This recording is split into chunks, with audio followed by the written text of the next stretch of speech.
Salam jumpa dengan saya John Simon dalam channel Hermeneutik sebagai seni memahami. Dari tempat saya berada ini, saya ingin mengajak teman-teman berdiskusi, melanjutkan percakapan saya dalam channel saya sebelumnya tentang The Masters of Suspicion. Kalau dalam pertemuan sebelumnya saya menyinggung dan mengulas sedikit dari banyaknya pemikiran yang dikembangkan oleh seorang filsuf kenamaan yang terkenal, yaitu Karl Marx. Maka dalam kesempatan kali ini saya ingin mengajak teman-teman untuk berdiskusi dengan salah seorang guru kecurigaan, The Masters of Suspicion, yaitu Friedrich Nietzsche.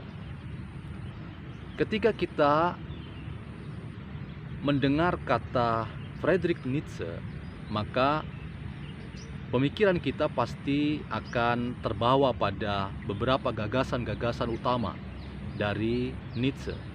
Antara lain ketika ia berkata bahwa wacana atau pemikiran yang disampaikan oleh seseorang itu tidak lepas dari language game atau permainan bahasa, sehingga dalam rangka berbahasa seseorang perlu melihat, mencermati, bahkan mengkritisi apa konstruksi di balik sebuah kata-kata yang dimunculkan oleh seseorang.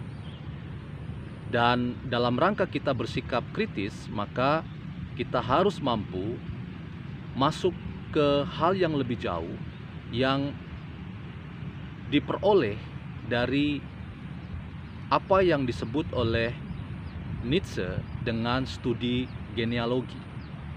Studi genealogi adalah sebuah studi yang ingin mencermati secara lebih dalam apa yang sesungguhnya ada di belakang, apa yang menjadi latar belakang sebuah wacana pemikiran. Pemikiran yang dihadirkan di ruang publik itu ternyata tidak imun, tidak terbebas dari berbagai macam kepentingan.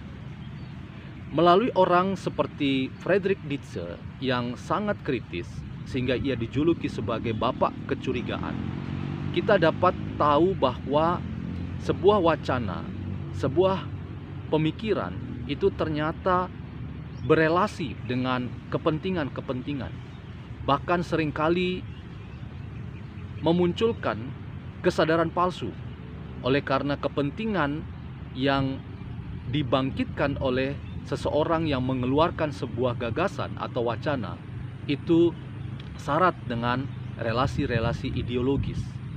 Relasi ideologis yang tidak dapat diterima tentu adalah relasi ideologis dari sebuah kata-kata atau kalimat yang menyembunyikan maksud-maksud yang sesungguhnya tidak dapat membebaskan.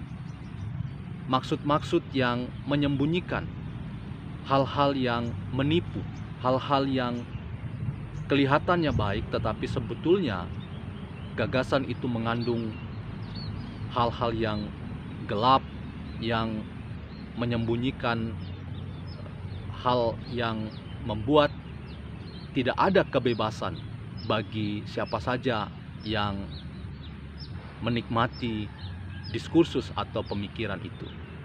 Nah, disinilah analisis genealogis dari Friedrich Nietzsche mencoba untuk menolong kita untuk menggali lebih jauh bahwa seseorang ketika menyampaikan gagasan penting, maka ia tidak imun dari relasi-relasi yang dibangkitkan dari relasi-relasi itu. Ambil contoh misalnya, gagasan pemikiran yang luar biasa dari Martin Heidegger misalnya, ketika ia bicara tentang manusia yang otentik, ketika ia bicara tentang bagaimana sikap manusia terhadap ketakutan pada zamannya, yaitu takut pada kematian, tetapi ternyata kematian itu membawa manusia kembali pada jati dirinya sebagai manusia yang sesungguhnya, manusia yang otentik, yang setara antara satu dengan yang lain. Tetapi di balik gagasan yang luar biasa dari seorang Heidegger, ternyata Heidegger adalah seseorang yang menyimpan pemikiran yang sulit diterima ketika ia didapati punya relasi yang sangat dekat dengan partai yang sangat tidak mendukung humanisasi hidup manusia.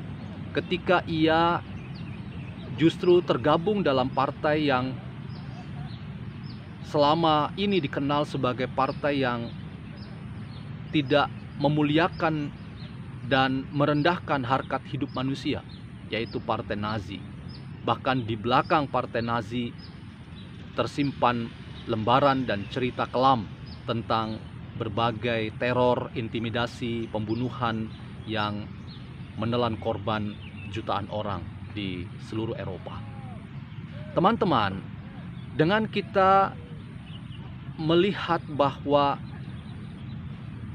pemikiran Nietzsche relevan untuk kita berpikir secara kritis pada apa yang disampaikan oleh seseorang, membuat kita jadi lebih paham bahwa terhadap sebuah wacana pemikiran, maka kiranya kita tidak hanya menelan bulat-bulat, menyetujui begitu saja, tetapi kepadanya juga perlu diterapkan, dilakukan analisis, yaitu analisis genealogis, untuk mencari tahu relasi-relasi yang dimiliki oleh seseorang yang mengeluarkan sebuah wacana pemikiran, sehingga pemikiran pada akhirnya melahirkan perspektif emansipatoris.